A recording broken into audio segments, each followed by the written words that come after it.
Hey, folks, welcome back to the Contrarians. Here's another episode of our regular version, which is the version that we started with. In this version of the Contrarians, this is where one of us in the hot seat picks a record from a band that is often overlooked or not usually considered their best record, and they champion it as their favorite or the best record from that band's discography. We do have a Patreon, so go check us out there, martinpopoff.com, for all the latest news on his books and everything that he's got going on. I'm going to throw it over to Martin to give us a quick history of the group, and then we're going to jump right into Cheap Trick and what Martin says is their best album.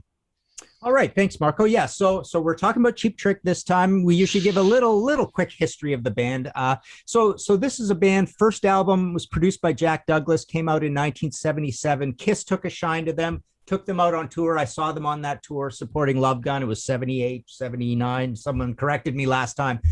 Somewhere around there in Montreal when we were on one of these cross-country vacations. But it was, it was Kiss at their finest and biggest, and Cheap Trick was supporting, which was kind of cool. They obviously went on In Color. Then they had kind of a breakout hit with the At Budokan album, really weird, but triple platinum album. I Want You to Want Me to became their big hit. And then they had another big hit with Surrender. The Heaven Tonight album is platinum. Dream Police is platinum. The one after that with the song Dream Police. In Color, their second album, I think that's platinum as well. And then things started to take a little bit of a slide. All Shook Up went gold, One on One went gold.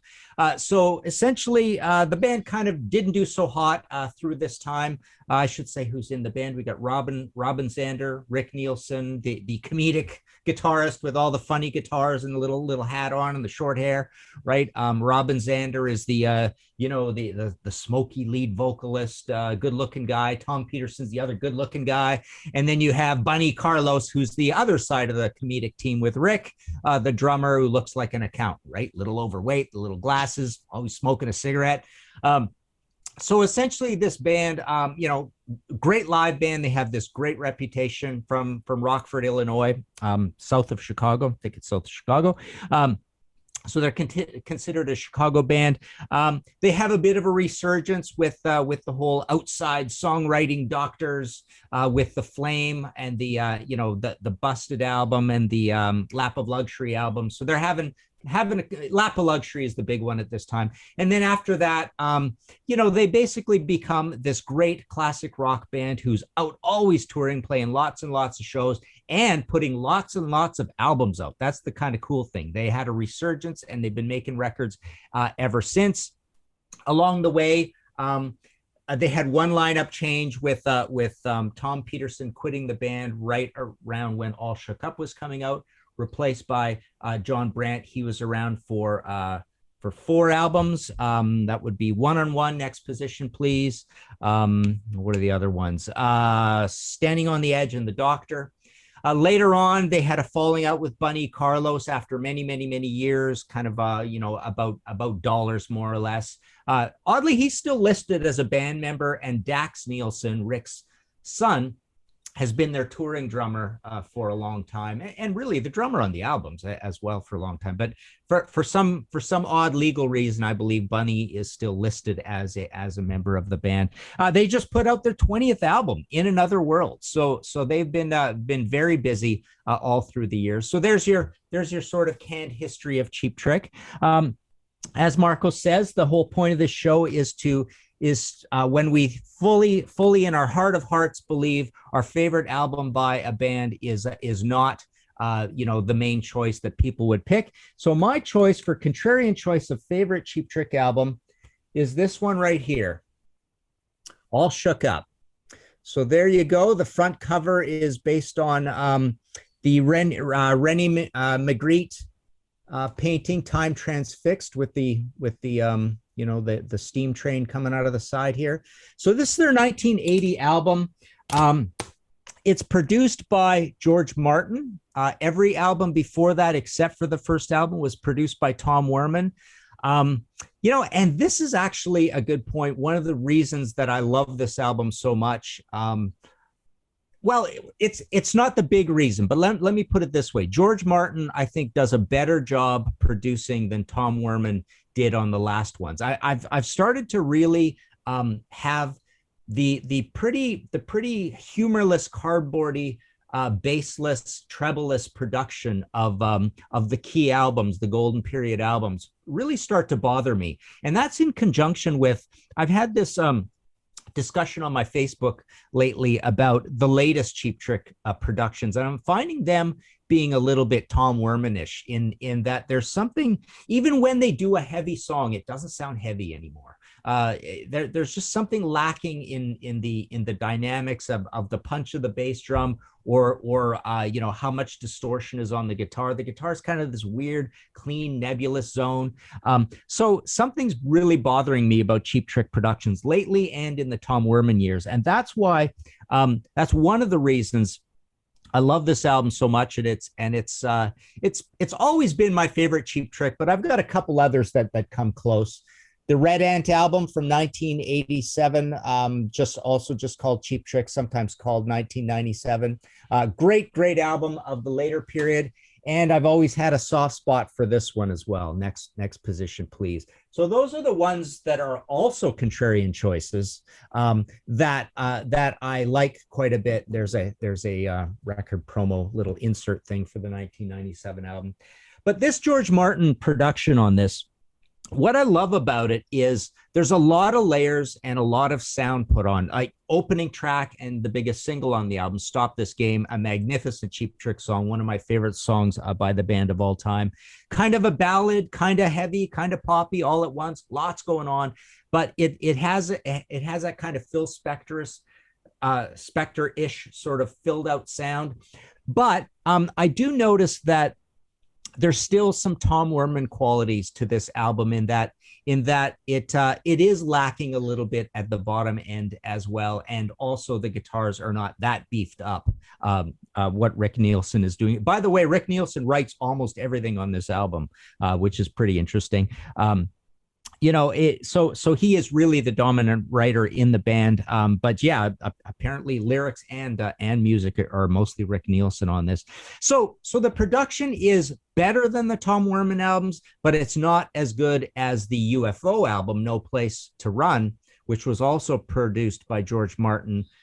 That album came out 8 months earlier than this album. That I really like the production on, and it sounds nothing like this. Like, it's a whole different sound. It's more of like an analog, bassy sound, a lot of separation, really old school sounding, but not Beatles old school, more like heavy 70s sounding old school, which I really like. And you're not really getting that on this, but do love this album a lot because, a few reasons. I mean, it is quite heavy. There's a lot of heaviness on it. So I mentioned Stop This Game. I'll just go through the tracks quickly. Just Got Back is heavy and rocking and swinging and a little rockabilly-ish.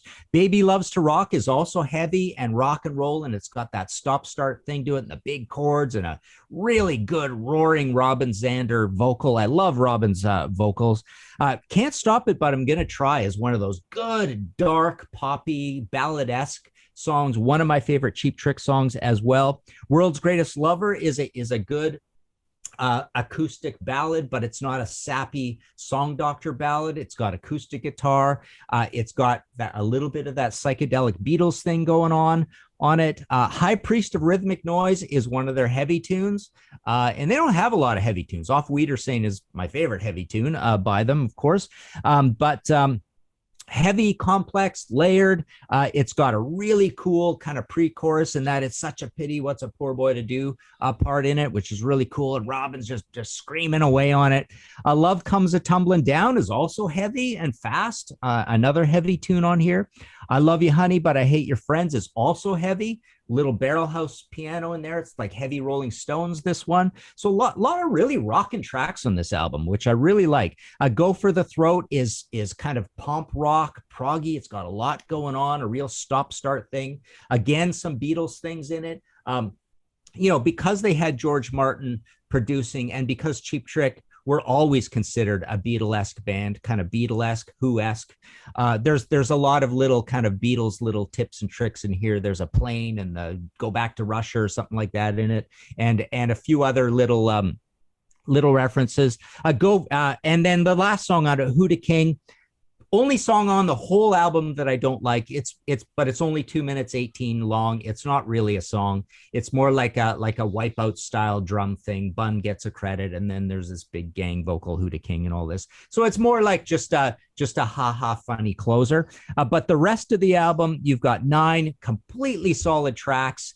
And the other thing I wanted to mention is there's a little bit of if you look at our Deep Purple Contrarians episode from way back where I picked Perfect Strangers as my favorite Deep Purple album, a lot of my argument there was because it had way more songs that I liked a lot than other albums that were considered great. And I noticed that when I did my due diligence on this episode and went back and played, the key suspects, and I went through them, and I was finding 3-4 songs that I definitely was not a fan of on those big records. And that I did not find that on this record at all. This album was a little bit derided at the time for being a little bit too complex and eclectic. But I don't really hear a lot of that on this. I mean, I think that went too far, and a lot of that seemed to be triggered by the album cover, frankly. And probably the intro to Stop This Game, where it kind of takes a while to get going and there's a lot going on. So Stop This Game kind of felt like it was it was the one thing that made people kind of go down that road. But this is a very accessible album. There's nothing wrong with it in that respect.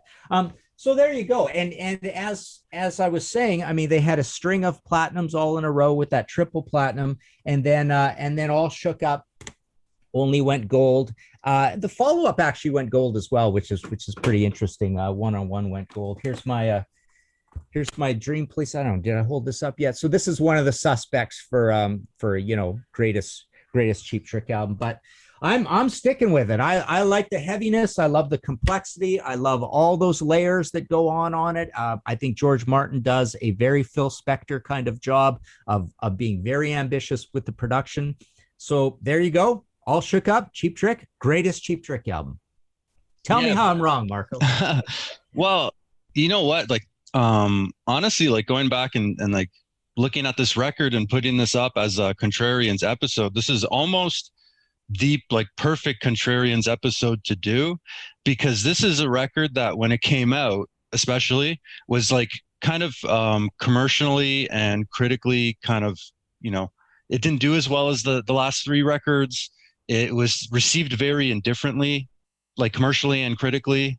But it's a record that if you like kind of look into things, you look at like user reviews and you kind of look at how this album trends lately, especially like with users, it's one of those records that like, if you just kind of ignore how it was received when it came out, it is like the perfect kind of contrarian album to pick, because there's a lot of people that this record is like a president that was ignored, that over the years people kind of looked back objectively and started realizing was actually did some pretty good stuff when he was in office, right? So some presidents kind of like go up in time because of stuff like that, because they weren't popular when they left office, but over the years, this is one of those types of records. So this is actually a great record to pick on the Contrarians, because had it been a platinum record, or had one of those singles been a hit, this easily could have been up there with In Color and Heaven Tonight and those types of records.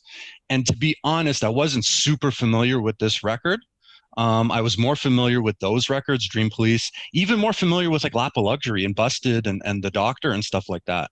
But like this, subjectively, I quite like the record. Actually, there's a lot of things I do like about it. There are some, you can hear the Beatles influence, especially on World's Greatest Lover. And that's not just me saying it, like you said it. And almost every review you read, you see that World's Greatest Lover sounds just like John Lennon, or World's Greatest Lover sounds like the Beatles. Like you can hear those influences, which is not necessarily a bad thing. I also hear a lot of like Ramones in this record. I hear a lot of like guitar driven rock, classic rock and roll, classic hard rock, classic rock. And I love the I love the Beatles, I love the Ramones, and I love Cheap Trick, and I love the record. Like you named a lot of the songs I like off of Baby Loves to Rock, Just Got Back. And like you mentioned, the last song is a quick kind of 2-minute thing. That's kind of the trend with a lot of these songs. Just Got Back is 2 minutes. And that's a great classic sounding rock and roll track. Love Comes a Tumbling Down is another, like, there are a lot of the songs fall in that kind of mid-high tempo. They're kind of heavy. The guitar is kind of driving. I like this record a lot. Objectively, um, I mean, like the record was the one to break the platinum streak. In Color, Dream Police, Heaven Tonight all went platinum. Budokan all went platinum. This one went gold. So it broke that streak. It had a single that charted. Stop the Game charted at number 42. It wasn't a smash hit, especially if you compare it to some of the other Cheap Trick singles that came out, like I Want You to Want Me, which was a mega success for them.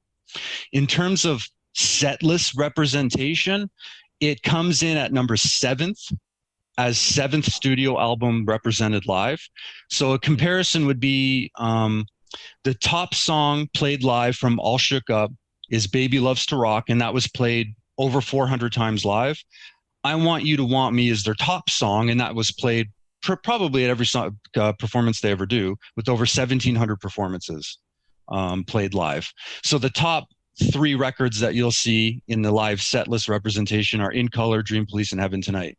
Even Lap of Luxury gets played more often live than this record, which is interesting. Well, actually, no, it's not, because Lap of Luxury had a big hit and that was a platinum selling record, but it's not an album that is perceived by the fans to be one of the better ones, is what I mean. Okay. In terms of like reviews, critic reviews, I use AllMusic a lot. AllMusic gave the record 2 stars. So what they said was Cheap Trick's first genuinely disappointing record. All Shook Up is pretty much a complete botch. Wow. AllMusic goes on to blame George Martin's production and Rick Nielsen's songwriting, also stating that the band has run out of hooks and interesting lyrics, and points to songs like High Priest of Rhythmic Noise and World's Greatest Lover as substandard boogie, which is interesting because World's Greatest Lover is kind of, like you said, ballad-esque, or even almost kind of epic Beatles-ish sounding. So I don't hear the boogie in that song necessarily. And High Priest isn't boogie either, you know? I can show you the review. That's what he says. So the user reviews are actually generally pretty favorable. I did dig in to grab a couple of negative ones, but they kind of go more in your favor if you look at them overall. But here's the negative ones. If you want to listen to good old Cheap Trick genius, I put their first 3 records on. This was honestly a pretty weak piece of work. Another one, George Martin sure gave a rich audiophile sound, but it's a bit too lush compared to the grittier previous albums. Somehow Sir George manages to make Cheap Trick sound like Boston, and that ain't a good thing. One last one, All Shook Up. Hey, even great bands get to make lousy records once in a while. Cheap Trick and Rockford prove that, Cheap Trick 2 and Rockford prove that the guy's mojo hadn't been lost forever, merely misplaced. If you look at just ranking consensus, so best ever album says All Shook Up landing at number 8. Top 3, Budokan, Heaven Tonight, In Color. Ranker has All Shook Up landing at number 10.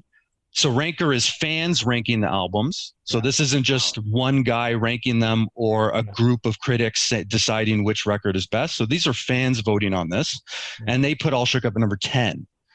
Top 3 are Heaven Tonight, Dream Police, In Color, which is the trend. Heaven Tonight, Dream Police, In Color, Cheap Trick, the self-titled one, Budokan. If you look at Rate Your Music, Return of Rock, Louder Sound, Ultimate Classic Rock, I could go through each one. Actually, All Shook Up on Rate Your Music was 5, Return of Rock was number 5, Louder Sound was number 6, Ultimate Classic Rock was number 5. The top 3 was usually In Color, Heaven Tonight, Dream Police. That's the trend. Yeah. I would probably say that, I like All Shook Up. But I would probably put In Color as number 1 for me subjectively, just because of songs like Your All Talk. Like, you listen to the solos, the performances. I know you're more of like a production guy. I'm more of like a song guy. So when you say that the production of maybe the earlier records kind of start to bother you a little bit more when you listen to something like All Shook Up, you appreciate the production better. For me, it's still more about songs.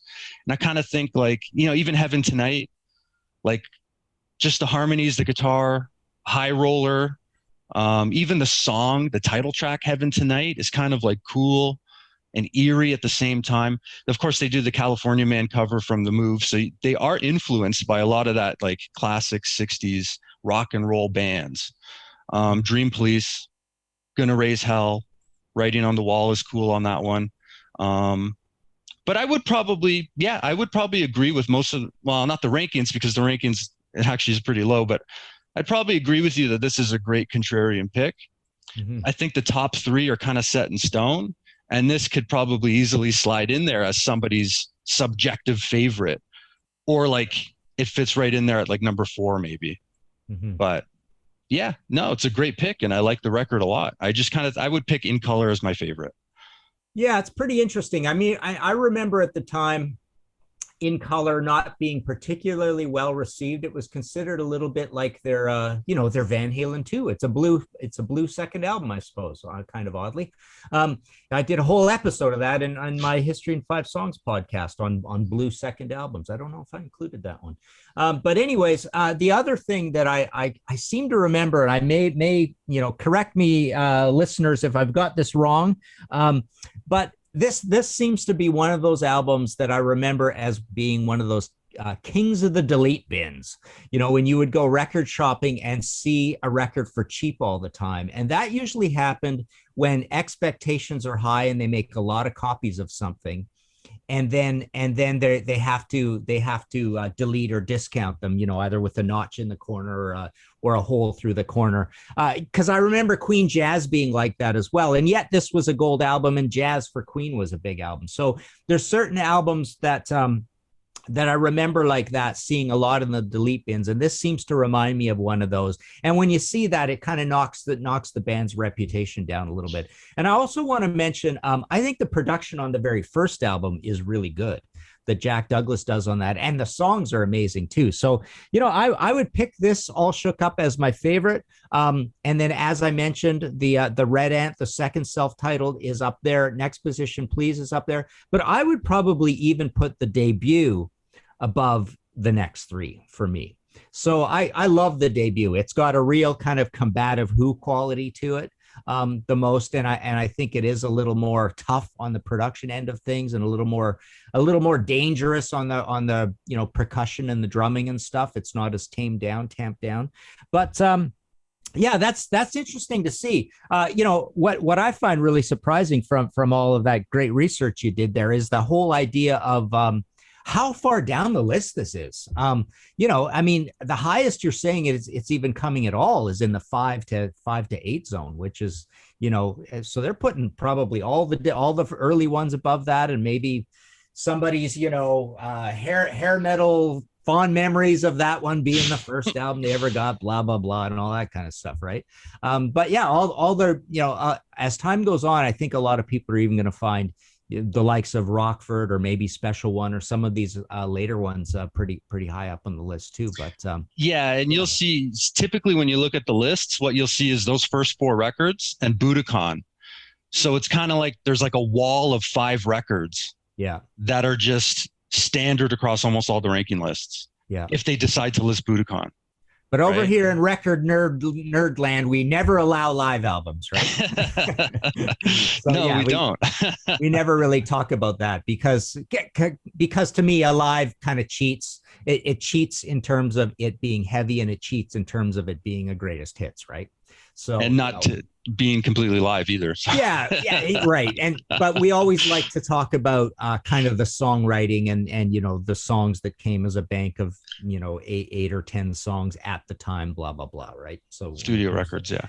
So it's pretty interesting seeing how low and how actually contrarian this is. I'm a little surprised that it is so contrarian, but there you go. Let us know what you guys think in the comments below. Marco, anything else to add, or should we wrap up? What do you think? No, other than that, I mean, we got our Patreon. Give us a like and subscribe. Comment below if you agree or disagree. Other than that, no. Do you have any new books coming out or anything that you want to talk about? Not really. I do have some stuff coming on the way from the UK. So I've got the new Nazareth Visual History and the Yes Visual History. But right now I do have a good supply of all those other big coffee table books from the UK. So I've got the Thin Lizzy, the Uriah Heep, the Blue Oyster Cult, and the Van Halen, which is rare having those all in stock. But that's it. Otherwise, just kind of in writing mode. But yeah, that's it. Let us know. Oh yeah, the one thing I wanted to mention is, as a sister listen to this one, go listen to our worst album edition on Cheap Trick. So we did one there as well, and as a hint, it's a one word title that starts with B. So yeah, go listen to that episode as well, and you can get the flip side to this one, which is about the best Cheap Trick album. So for Marco and myself, we shall sign off and go listen to some Cheap Trick.